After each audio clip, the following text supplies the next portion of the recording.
On to the dark horse in the Coastal Division. Mark Rogers TV, the voice of college football, breaking down all the schedules in the Power 5, plus the major independents. That's 70 teams, so we rank them from 70 all the way up to number 1.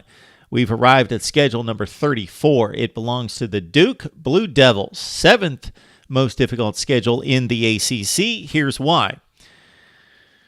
Duke starts out the season, and they play all 4 non-conference games right out of the gate. First 4 in September, all non-conference. And it's sneaky difficult.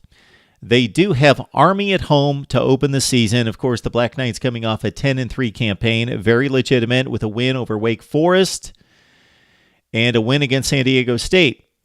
Then Duke takes on Northwestern on the road, and they had a surprisingly easy time with the Wildcats at home last year, a team that turned out to winning 10 games and finishing in the top 15 in the nation. Duke goes to Northwestern to take on what you would consider to be a top 30 team in the country. Then they come home and they go on the road again to Baylor to take on another Power 5 opponent. Duke at Baylor. Duke won this game at home by 2 touchdowns last year. This time they go travel to Waco. Then they conclude their non-conference slate with a easy touch against North Carolina Central on September 22nd. All right, then comes conference play. Duke plays in the ACC Coastal. It's the weaker of the 2 divisions. It means Miami, Virginia Tech, and then the teams that are right on their tier, right on their level. Virginia, Pitt, North Carolina, Georgia Tech, all those teams kind of in the same collection after Miami and Virginia Tech. So who does Duke have to deal with in the ACC Atlantic Division? Well, they do get possibly the best team in the country, Clemson, on the road November 17th. That is going to come at a time in the season which Duke is most likely going to be trying to make its way into postseason play, and therefore need to have those 6 wins before this next to last game of the season at Clemson. And Duke also plays each and every year Wake Forest as its designated rival out of the Atlantic Division.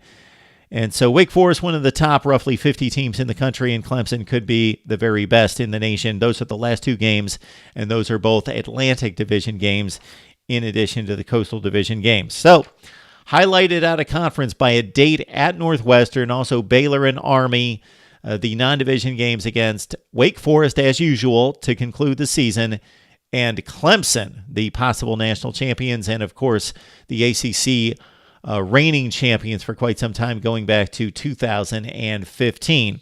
That's Duke's slate. It's 7th rated, meaning 7th most difficult in the ACC. It's number 34 in college football. Please like, comment, and subscribe to our channel as we get you set for the 2018 college football season with the best debate, discussion, and analysis you will find anywhere, with the best bloggers, broadcasters, and writers in the industry, right here at Mark Rogers TV, the voice of college football.